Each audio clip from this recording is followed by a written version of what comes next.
I don't think that Sonam Wangchuk and KDA and Apex body will stoop to this level of answering a bullet with a bullet. You cannot suddenly flip from being a complete patriot and a nationalist to being an anti-national.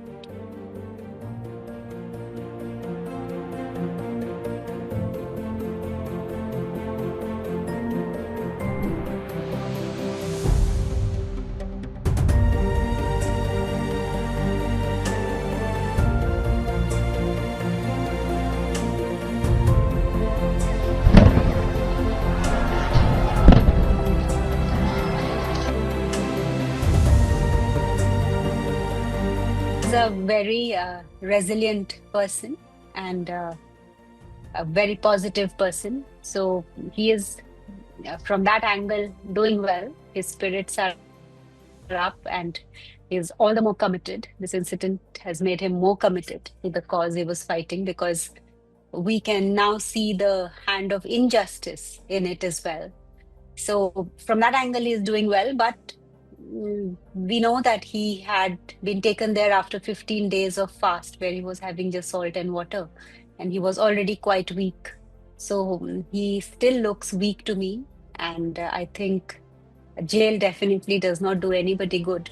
So, especially when you are there without a reason. But otherwise, he always has a very resilient, never say die attitude. And I'm sure we will come out of it victorious.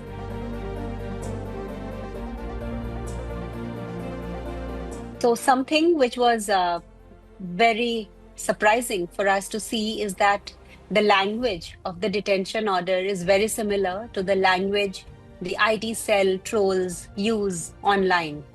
So, from that angle, the grounds of detention are so childish and frivolous and false. And I'll give you some examples. For instance, there is one allegation that Sonam is talking about Ladakh as a place which has to have self-determination and therefore as a nation. Okay. Now, when we did research and we found that it is so much, it has been twisted. First of all, Sonam is referring to a article by one Mr. Balraj Puri, who has written on Bakula Rinpoche and has quoted Bakula Rinpoche, who was a very revered Rinpoche and a stalwart and a tallest Buddhist, he was called, in Ladakh, who brought all the reforms in education and social upliftment. And Mr. Balraj Puri had written this about for the Rinpoche. And Sonam has, in that video, clarified that what Bakula Rinpoche means by the nation is not as a separate country, but a place with unique culture, identity, and traditions. And Sonam goes on to clarify the point that what Mr. Rinpoche would have meant is internal self-determination, which is within a state, people should be free to govern themselves through a representative government without any outside interference. What the allegation here says is that, Sonam is endorsing Bakula Rinpoche's protests against Srinagar-dominated administration and is demanding right of self-determination for Ladakhis, which he calls a nation. But suddenly, why now, in the last 1 month, that all of these points have come? When for the last 59 years, he has a track record of having worked for the grassroots level, for the youth of Ladakh, for the Indian Army. I mean, you cannot suddenly flip from being a complete patriot and a nationalist to being an anti-national. All these narratives, on one hand, are trying to frame him. All his videos are being taken out of context. They say For instance, Arab Spring is being, bandied around too much. All he had said in that video was that there are two ways in which a revolution comes, you know, when the government is not responsive to the people.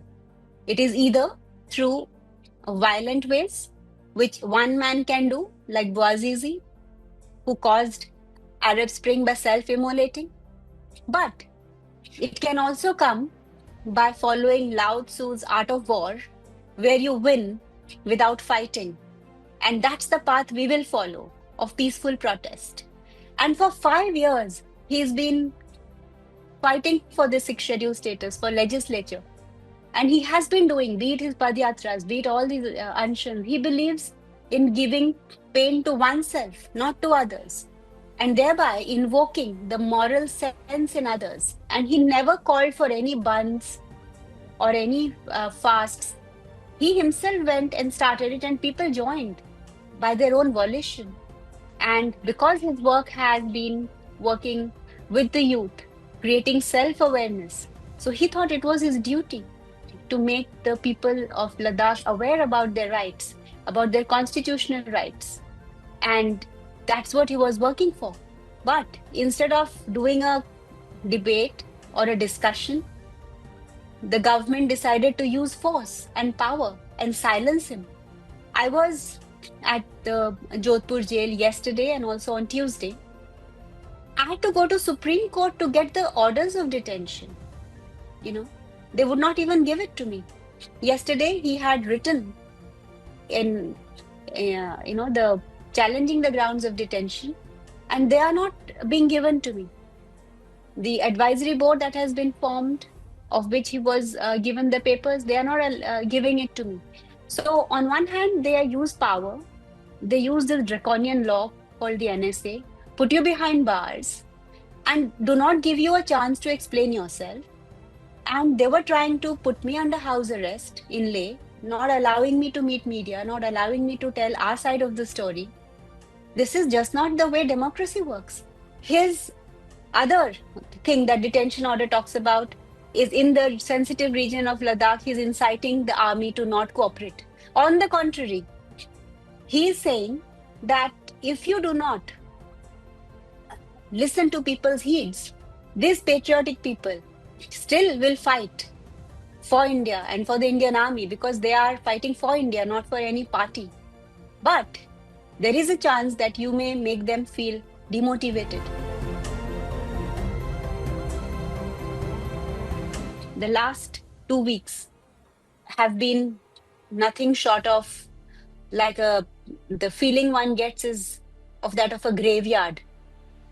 People have been, some 70, 80 youth taken into custody, some into police custody. Our own people from our institute who are perceived to be close to me or Sonam have been uh, tortured physically, mentally, and emotionally. Some of them had to be hospitalized. And in this way, they're creating this atmosphere of fear that nobody can stand up for what, is right. And in this case, people are standing up for what they were promised, based on which this government came into power.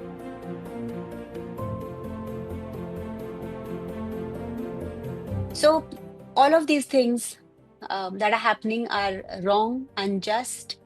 They are false allegations. The detention order is full of falsehoods. We are going to contest it point by point. But overall, it is not even reflecting an iota of truth. So there are many aspects. There are charges on Hayal. There is this land that they are threatening to take back. There is this FCRA that they've cancelled of Secmol. There are a lot of other summons and charges. We will deal with them one by one.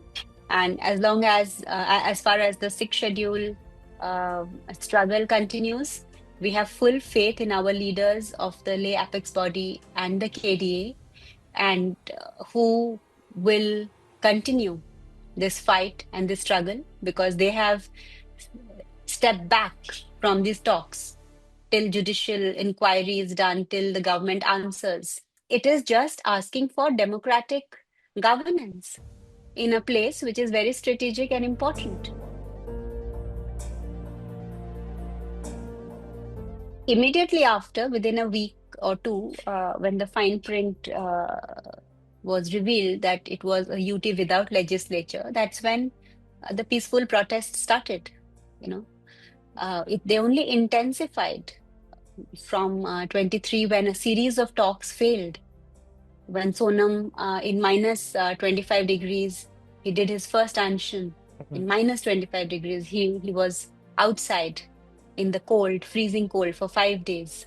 It was when a series of talks and peaceful messages and protests were not heeded to by the government. And that's when it intensified, because every time it took an action of 20 days, 30 days to even have talks resumed by the government. And at the end of it, the talks would be something which discussed other flimsy matters and did not come to the point. And now, when Sonam was unanimously nominated for the lay apex body as a member, there was a pressure on him by the government to not join and come for talks. And this sanction started on September 10th. The date of talks was given 6th of October. But in 2020, before the elections, when similar protest had started, within 2 days, the government flew in all the leaders to Delhi, to have talks, because the elections were just coming. And then they promised that we will do this sixth schedule. They put it in their election manifesto and people voted in large numbers. So it is not just suddenly that it has become violent. People's patience have been tested now for 5 long years. And I don't know how it has become a voice of dissent when somebody is reminding you of your own election manifesto number 1 and number 3 points, which you had put out. So it's not, Sonam is not dissenting. They are themselves dissenting their election manifesto. Whatever ensued, the murder of 4 innocent lives, the detention of Sonam Wangchuk, the suicide by one of the youngsters who couldn't take it anymore, the arrest of more than 70 youngsters without any rhyme or reason. All this has hardened the feelings of Ladakhis. It has not helped the government in any way. They have alienated themselves even more. And it will temporarily, because they imposed curfew and they have, the CRPF there, and they have shot people. Temporarily, things may appear to be in a lull, but this is not a memory that collectively the Ladakhis will ever forget. And it will have its own repercussions. But with Sonam Wangchuk representing the lay apex body and the KDA, who have always stood for peaceful methods of protesting, I don't think that Sonam Wangchuk and KDA and apex body will stoop to this level of answering a bullet with a bullet. Okay, they are stalwarts. They have always followed the Gandhian path. They will always stick to their heights of addressing this issue through awareness, through dialogue, through discussion, through debate, and through peaceful protest. But the fight will go on. It cannot be stopped. It is a right of the people there. Within a democratic country, you cannot have a place which does not have democracy, which is ruled directly from the center by a lieutenant governor and some commissioners. The people's voices have to have a say. People's representation will have to have a say. Today or tomorrow, sooner or later, this year or next year. But Ladakh will achieve its goal of becoming a democratic constitutionally, be it UT through legislature or through statehood. And Hayal and Sekmol will rise like a phoenix and continue to inspire the educational institutes, both in India and abroad, as they have been.